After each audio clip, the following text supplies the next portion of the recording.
avec Franz, Vandenberg et Dom. Normalement, on aura une défense à 4 du côté du Berscott avec Bourdin qui va remplacer Sanyang sur le flanc gauche, mais plus offensivement. Robidaz qui accélère. On essaie de passer, ça fonctionne avec Julsager, la frappe non cadrée une nouvelle fois. Ah, décidément, Andrew Julsager, Yves non cadré alors qu'il avait la place. Ah, c'est très bien joué de la part de Robidaz pour aller trouver vraiment cette passe dans un trou de souris. Pour Andrew Julsager, c'est pas très bien défendu la par Stipe Radit. Batzner, ça c'est un petit peu n'importe quoi. Sanoussi qui tente l'extérieur du pied, bonne intervention d'Arthur Théat une nouvelle fois. Qui a laissé un trou béant. Par contre de l'autre côté, cette passe elle est magnifique pour Loris Brognaud qui peut ouvrir le score. Voilà qui est fait. Incroyable. Et quel assist de la part de Jan Vandenberg. C'est pas forcément sa spécialité au défenseur anversois. Ostende à son jeu. Je disais bonne intervention d'Arthur Théat. Le problème pour lui, c'est qu'il n'y a pas vraiment eu de couverture au moment où il sort. Quelle passe, quelle qualité de passe là de la part de Vandenberg. C'est splendide, la finition tranquille pour Loris Brognaud. Et voilà l'ouverture du score. 1-0. Ostende accueilli à froid parce que clairement ils avaient pris les commandes de la partie.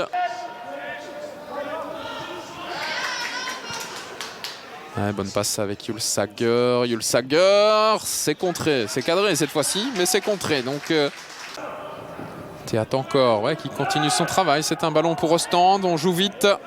Julsager, le centre. Kvasina, ouais, qui touche ce ballon, mais qui le remet dans les mains de... On a joué vite. Regardez, plonge bien dans le dos de Franz, Marco Kvasina.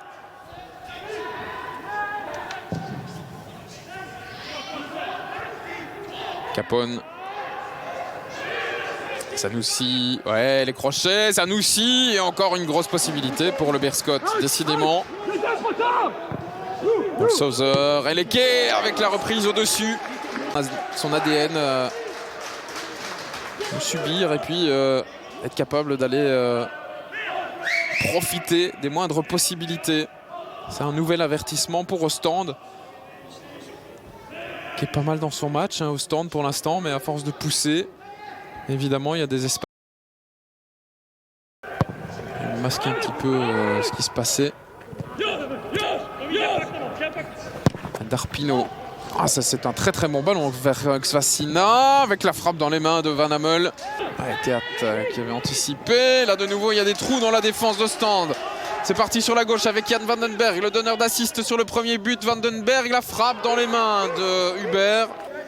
Il essaie de surprendre, même si pour l'instant ce n'est pas payant du tout pour le KV Ostende. Nouveau ballon légèrement dévié. Le ballon qui revient chez Kvasina, qui se retourne, qui frappe, c'est au fond. Égalisation pour le KV Ostende. Marco Kvasina qui égalise et qui va peut-être nous offrir les 10 dernières minutes. Enfin, je ne sais pas si vous l'espériez à la maison, mais c'est vrai que cette deuxième mi-temps est un petit peu plus mièvre que la première. But donc pour Marco Kvasina, qui n'a pas livré une rencontre excellente, mais qui est là quand même pour faire le boulot avec son 3e but cette saison. Et qui emmène ce ballon. Julsager encore. On a un jeu très bas du côté du Berscott. Ah, un ballon intéressant. Au deuxième, bataille, c'est au fond. Le KVO passe devant. En quelques minutes à peine, il y a le bataille qui renverse le score après l'égalisation de Kvasina. Voilà les joueurs de Blessine. Il est important celui-là. Très bon ballon vers le deuxième. Julsager à l'assist. Lui aussi qui n'aura pas été très inspiré durant toute cette rencontre. Mais là, ça c'est un ballon d'une précision redoutable. 1-2 pour le KV Ostende, qui du coup reste en vie pour une potentielle accession au Play-off 1.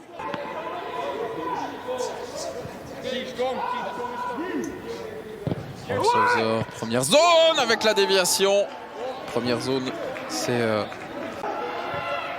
service sur la gauche. Kamatam, Thiam, la frappe, c'est repoussé. Et ça ne va pas au fond parce qu'il y a un double arrêt monumental de Mike Van Hammel. Et c'est sur cette action que se termine cette rencontre d'ailleurs.